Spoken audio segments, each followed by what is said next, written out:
Trading je v skutočnosti jednoduchý. Ja viem, že ťa zaujal ten titulok tohto videa. A je to v skutočnosti tak. Trading vie byť oveľa jednoduchší, ako si ho väčšina ľudí robí, alebo ako si to väčšina ľudí predstavuje. Pretože v skutočnosti to často nie je o tom pridávať ďalšie a ďalšie veci do tvojho obchodovania, do tvojej analýzy, ale často je to o tom, že tie veci uberáš. Väčšina ľudí ale robí presný opak. Snažia sa chápať, prečo sa stal každý jeden pohyb na trhu, kto presne stal za každým jedným pohybom, aká je dneska fundamentálna analýza, analýzu z rôznych časových rámcov, čo sa deje cez Londýn, čo sa deje cez New York. A potom majú v tradingu chaos a nevedia reálne, do ktorého obchodu majú vstúpiť a do ktorého nie. Ja to chápem, pretože často komplexnosť rovná sa profesionálnosť. Aspoň v hlave väčšiny ľudí. Ale cieľom tradingu nie je vyzerať, že mám 5 monitorov, že som profesionálny, že sledujem 50 indikátorov, ale cieľom je čo? Zarábať peniaze. A ti presne v tomto videu vysvetlím 3 kľúčové piliere toho, ako mám nastavený trading, aby bol pre mňa jednoduchý a aby som každý jeden deň vedel, čo presne mám na tom grafe sledovať. A aby to bolo iné ako v predchádzajúcich videách, tak poďme na chvíľku preč od grafov, preč od monitorov a poďme sa previesť, poďme na kávu.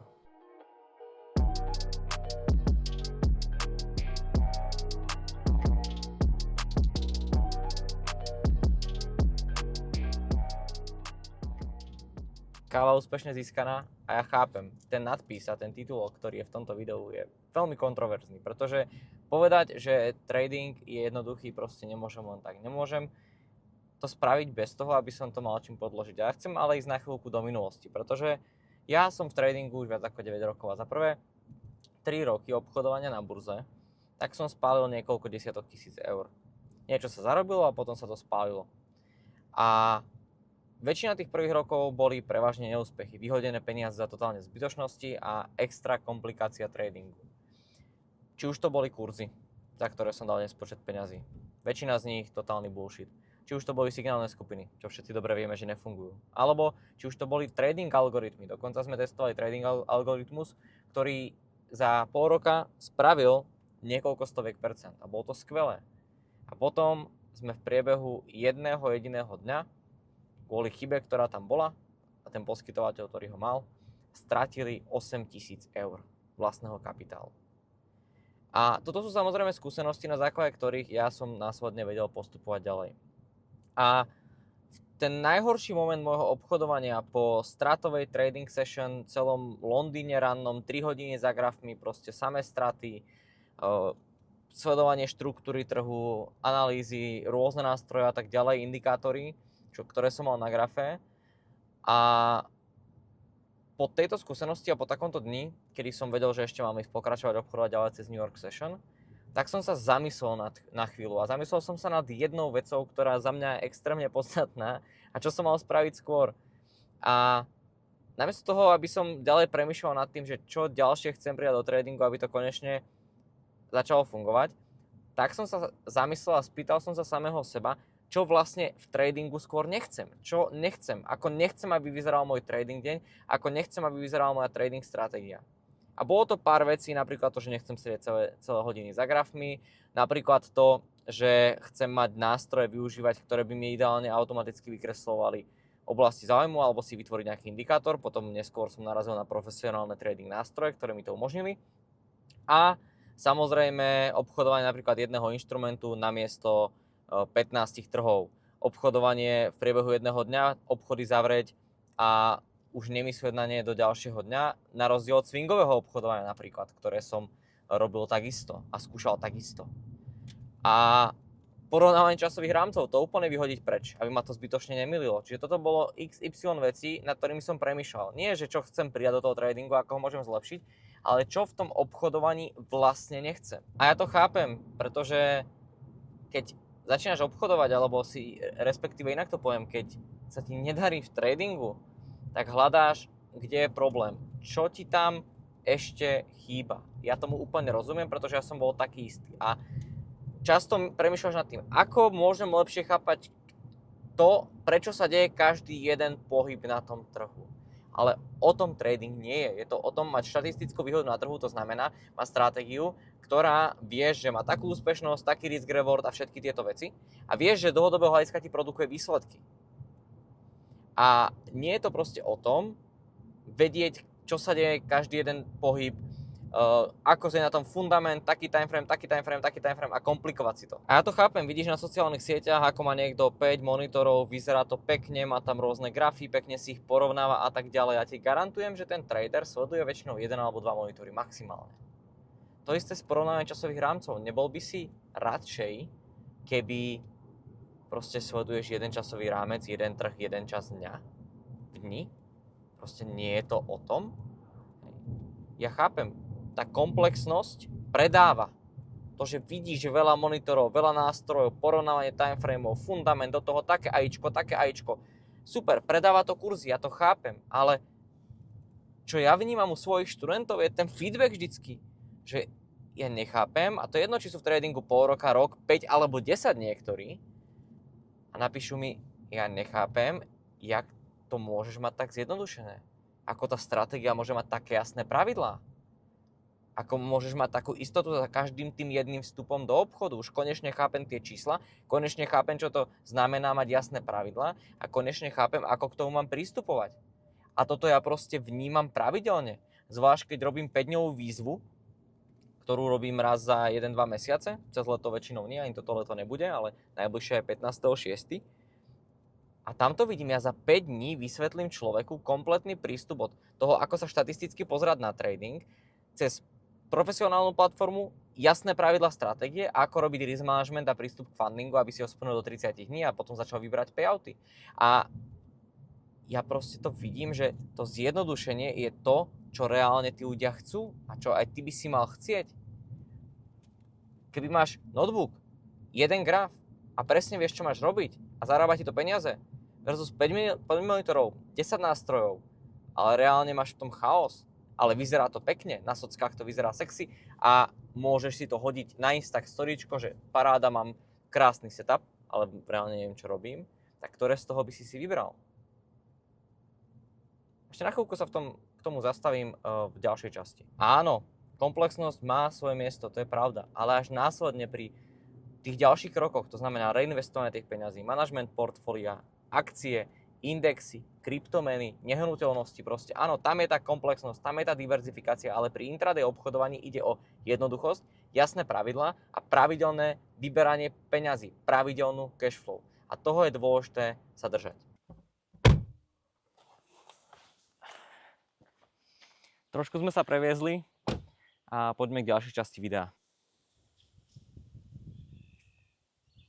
Aby sme si to ale zobrali trošku prakticky, pretože povedal som teraz extrémne veľa myšlienok a bolo by skôr super pre ťa možno, aby si z tohto videa reálne niečo odniesol. Takže keď sa zamyslíme nad tým najhorším momentom v mojom tradingu, a pravdepodobne je to moment, ktorý podobný buď si zažil alebo zažívaš ty pravidelne a koľko peňazí som tam do toho momentu spálil a tak ďalej, tak tam bolo extrémne dôležité fakt spraviť veľkú zmenu jednak identity, ale veľkú zmenu celého toho tradingového systému. A jasné, u mňa je tá situácia iná ako u teba, pretože ja som v ten moment podnikal, mám časovú flexibilitu a tak ďalej. Ale možno ty si trošku v inej situácii. A to zjednodušenie obchodovania pre teba a odstránenie väčšiny vecí možno bude vyzerať trošku inak. A najdôležitejšie, čo je časový harmonogram tvoj. Ja odporúčam proste obchodovať tak, aby si v jeden deň mal otvorený obchod, zatvorený a išiel preč.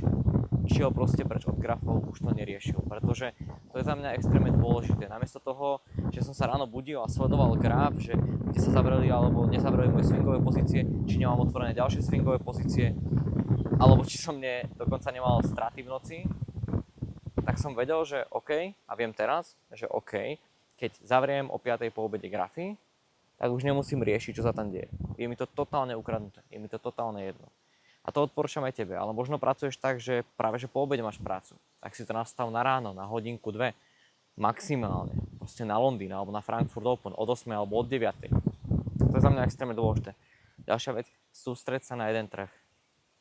Za mňa skúsenosti, ktoré mám skrz Forex, commodity, indexy a tak ďalej, tak proste sústreď sa buď na commodity alebo na indexy. Sú to rýchlejšie trhy, rýchlejšie tam máš tie profity, rýchlejšie tam dejú tie setupy a menej času sa tým musíš stráviť. Často v rámci Eura Libry tie obchody boli cez 3 hodiny do obeda, tie najlepšie obchodné príležitosti od 9 do 12 a to nie je niečo, čo by som momentálne chcel a pravdepodobne čo nechceš ani ty. Takže keď sa bavíme o zlate, alebo sa bavíme o rope, o nadgase, o indexoch ako DAX, FTSE, alebo S&P 500 alebo Nasdaq, tak to sú často trhy, ktoré sa veľmi pekne a impulzívne hýbu hodinu od otvorenia burzy, to znamená o 8, o 9 hodinku alebo po obede od 15. 15:30. Čiže to je za mňa ďalšia vec, ako si toto zosummarizovať. Ďalšia vec, určite neobchoduj svoj vlastný kapitál. Zjednoduši to, obchoduj funding, máš tam jasne dopredu definované riziko, je to pár desiatok eur, pár desiatok dolárov, ktoré za tie funding challenge zaplatíš a to je tvoje maximálne riziko. Čo sa týka tvojej stratégie, ja nehovorím, že musíš používať profesionálne trading nástroje ako ja, ale proste spraví čo najjednoduchšiu. Sleduj jeden časový rámec, v jeden čas dňa a zároveň maj tam presne vždy tie isté oblasti záujmu, ktoré chceš sledovať a to isté potvrdenie na vstup do obchodu. Toto je zjednodušenie toho tradingu. A toto ti priniesie výrazne lepšie výsledky, než čokoľvek pravdepodobne, čo si doteraz robil. A ja to vidím. Ďalšia realita toho zjednodušovania, ktorá je a kde vidím, že majorita aj mojich študentov proste neúspeje v tej časti danej, tak je to disciplína. Proste disciplína robiť tú akciu každý deň. Ja keď som predával v minulosti jeden protokol, tak 85% ľudí sa dostalo len do 15% toho protokolu a cca v polovici bola trading stratégia. Takže nedostali sa ani k trading stratégii, čiže extrémne dôležité, to čo si stanovíš, dodržuj. Mesiac, 2, 3, minimálne. Zjednoduš to, dodržuj to a potom mi napíš, aké si videl výsledky. A uvidíš, že ten pohľad na trading, ten stres, nervozita a tak ďalej, ako zmizne. A tie výsledky budú diametrálne odlišné, ako si možno myslíš. A teraz, ako očakávaš, ako máš teraz. A teraz sa presuneme naspäť na chvíľku do ofisu, domov a prejdeme 3 moje piliere, ktoré mám ja nastavené z hľadiska tradingu na každý jeden deň, z hľadiska stratégie času a rizika.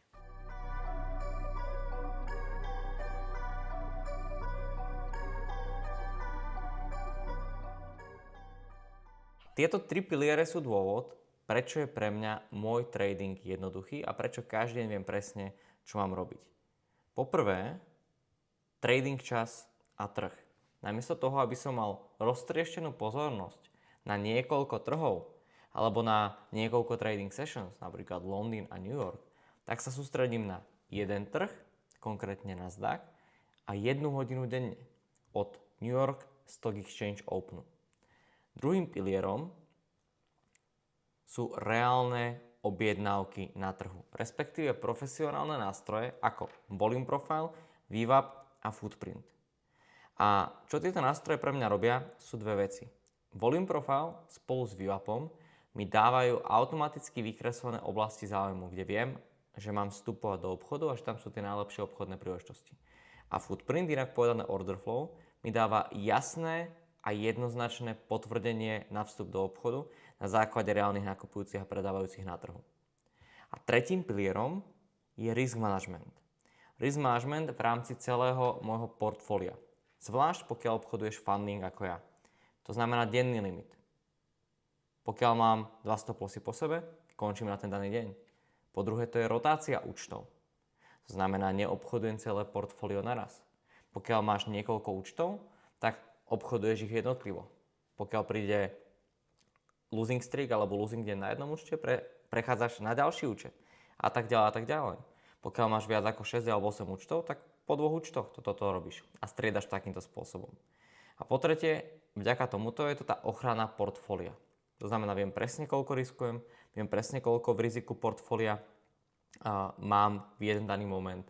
A zároveň viem presne, aká je šanca, že budem mať určitý počet stop lossov po sebe a na základe toho si viem vypočítať riziko. V tomto videu som ti presne povedal, ako si nastaviť trading tak, aby bol pre teba jednoduchý. Aby si presne vedel v každom momente, čo máš robiť. Či už je to, kedy máš presne obchodovať, alebo či už je to z hľadiska analýzy a vstupov do obchodu. Pretože pokiaľ si to nastavíš takto ako ja a dáš si tieto jasné piliere z hľadiska času, stratégie a risk managementu, tak trading pre teba začne byť jednoduchý, pretože to bude tá istá opakujúca sa aktivita každý deň, každý týždeň. A toto je extrémne dôležité. Cieľom tradingu nie je, aby bol čo najkomplexnejší, najviac stratégií, najviac indikátorov, nástrojov, monitorov, ale aby bol čo najjednoduchší a hlavne, aby si z neho zarábal peniaze. Ja kompletný systém, kompletnú stratégiu, to znamená kontext, oblasti záujmu, presne potvorená vstup z hľadiska footprintu, vysvetľujem v 5-dňovej výzve, ktorá bude najbližšie 15.6. Rovnako tam kompletne vysvetľujem funding stratégiu, ako pristupovať k fundingu, ako si rozdeliť to riziko, ako manažovať celé portfólio tak, aby si rýchlo a efektívne ten funding plnil a vyberal payouty. Toto bude posledná výzva, ktorá bude pred letom. Následne bude možno až na jeseň, ak vôbec ďalšiu budem organizovať. Takže ak chceš presné pravidlá k mojej trading stratégii, kompletný tento blueprint, všetky tie piliere detailne vysvetlené, tak klikni na prvý link v popise tohto videa alebo na prvý pripnutý komentár a zapoj sa do 5-dňovej výzvy. Ja verím, že sa ti tento trošku iný štýl videa páčil, budem rád za akýkoľvek komentár a vidíme sa u ďalšieho videa.